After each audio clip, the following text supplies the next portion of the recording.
अस्सलाम वालेकुम दोस्तों मैं आपको आपके अपने यूट्यूब चैनल वैल्यू इन्वेस्टिंग में खुशामदीद कहता हूं।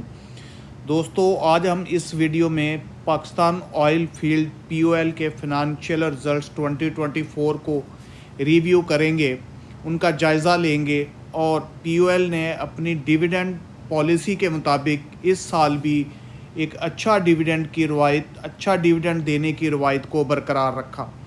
तो आप इस वीडियो में मेरे साथ बने रहें। मैं आपको अपनी बाइंग स्ट्रेटजी भी बताऊंगा पीओएल में क्या होगी, और ये मैं सिर्फ आपसे लर्निंग और इन्फॉर्मेशन के लिए शेयर कर रहा हूँ, आपको किसी किस्म की बाइंग या सेलिंग कॉल नहीं दे रहा।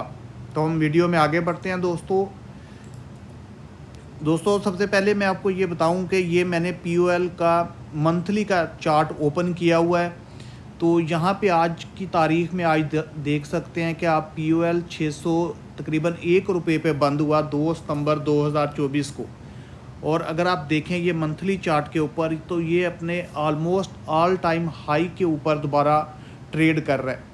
तो दोस्तों यहाँ पर इसमें को बहुत ज़्यादा फ्रेश एंट्री नहीं बनती। अगर आपके पास पीओएल पुराना पड़ा हुआ है तो आप इस डिविडेंड को ज़रूर एंजॉय करें।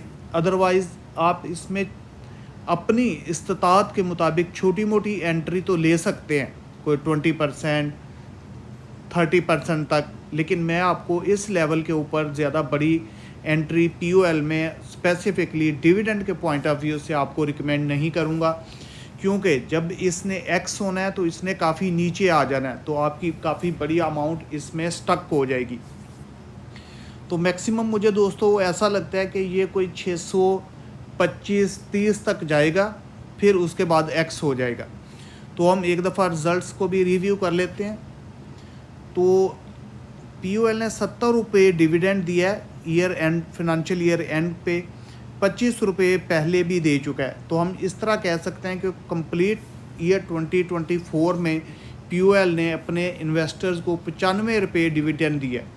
तो दोस्तों एक छोटी सी चीज़ आप यहाँ पे नोटिस करें, as a long term investor, एक कंपनी जो 450-500 की आज से 2-3 माह पहले ट्रेड हो रही थी, अगर वो समवेयर अराउंड 100 रुपीज़ सिर्फ आपको डिविडेंड दे दे, तो 4-4.5 साल में आपकी प्रिंसिपल अमाउंट सिर्फ डिविडेंड की मद में ही घर वापस आ जाती है, कैपिटल गेन इसके अलावा।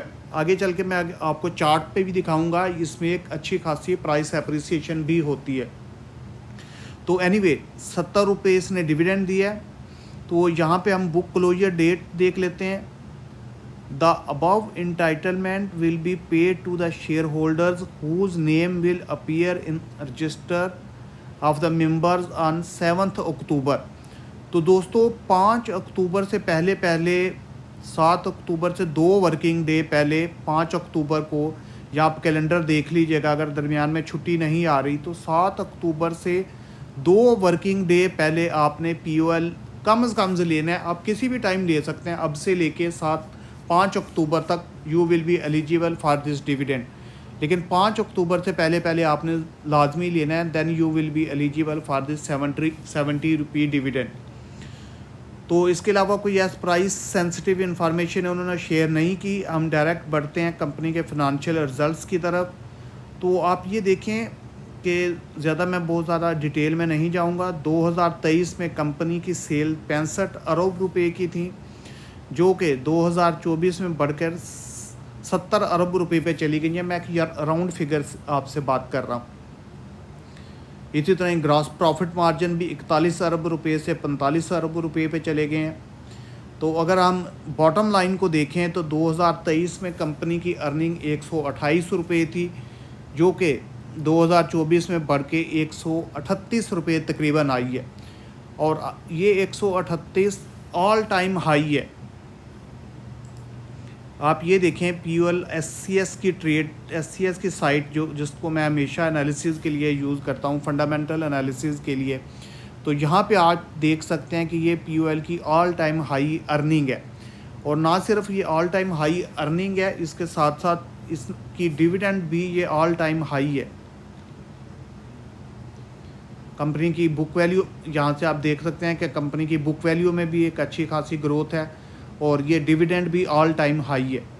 तो अगर कंपनी की हम पे आउट रेशोज़ को देखें, ज़्यादा बाकी फाइनेंशियल इंडिकेटर रेशोज़ को हम ज़्यादा डिस्कस नहीं करेंगे।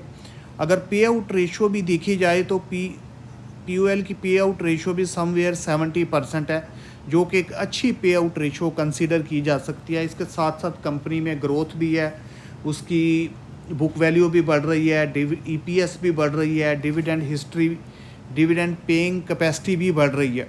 तो on an average PUL 70% of the अपनी अर्निंग का अपने शेयर होल्डर्स में डिस्ट्रीब्यूट कर देता है, और ये इसकी लॉन्ग टर्म हिस्ट्री है। तो जैसा कि मेरे इस चैनल का पर्पस सिर्फ लॉन्ग टर्म इन्वेस्टमेंट को ही डिस्कस करना और प्रमोट करना है, तो मैं आपको कहता हूं कि आप हमेशा इस तरह की कंपनीज ढूंढें जिनका लॉन्ग टर्म एक अच्छा पे आउट का रिकॉर्ड है। तो यहाँ से आप देख सकते हैं ऑन एन एवरेज 70% ये पे आउट कर देता है PUL हर दफ़ा। ये DPS पे देखें, 12 मंथ ट्रेलिंग मंथ की PE 4.76 है, जो कि बिल्कुल नॉर्मल है, कोई बहुत ज़्यादा नहीं है। तो दोस्तों अब मैं आपसे मेरी अपनी बाइंग स्ट्रैटेजी आपसे डिस्कस करता हूँ। ये मैंने मंथली का चार्ट लगाया था आपको सिर्फ ये बताने के लिए ये कि इस वक्त ये स्क्रिप्ट अपने ऑल टाइम हाई पे है, आप इसमें बहुत ज़्यादा फ्रेश एंट्री ना लें। अगर पुराना पड़ा हुआ है तो आप उसको कंटिन्यू करें। मेरे एनालिसिस के मुताबिक ये 625 630 तक जाएगा। तो दोस्तों आप ये देखें, इस वक्त ये आज की तारीख में 2 सितंबर 2024 को ये 600 पे तकरीबन बंद हुआ है।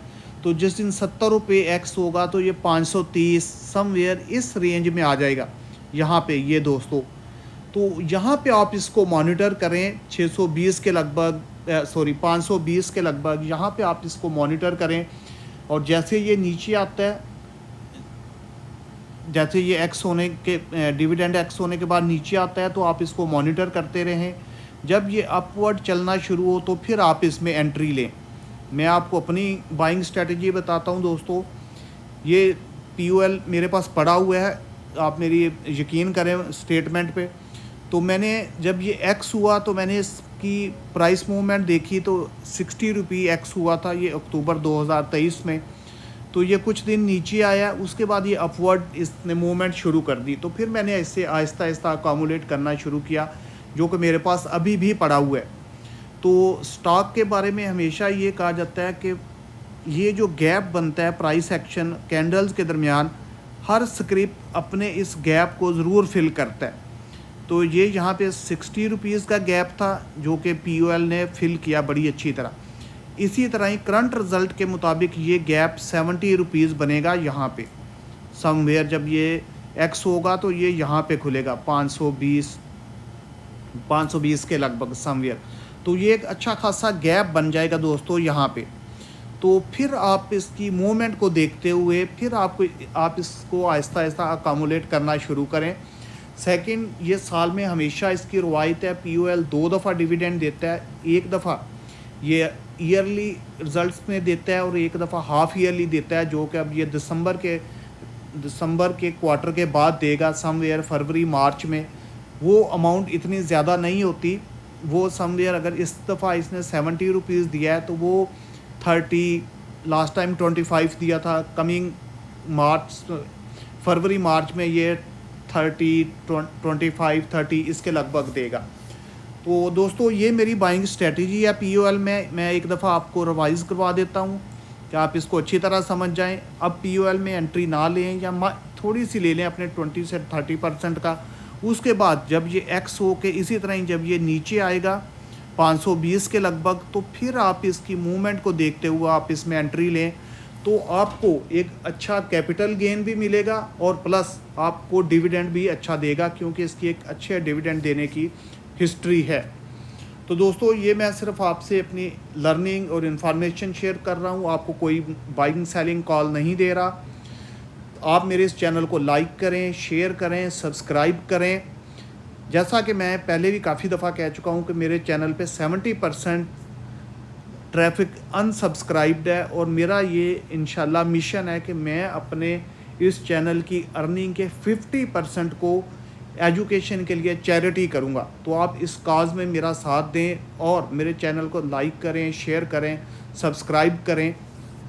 आज की वीडियो के लिए दोस्तों इतना ही। Thank you and good bye.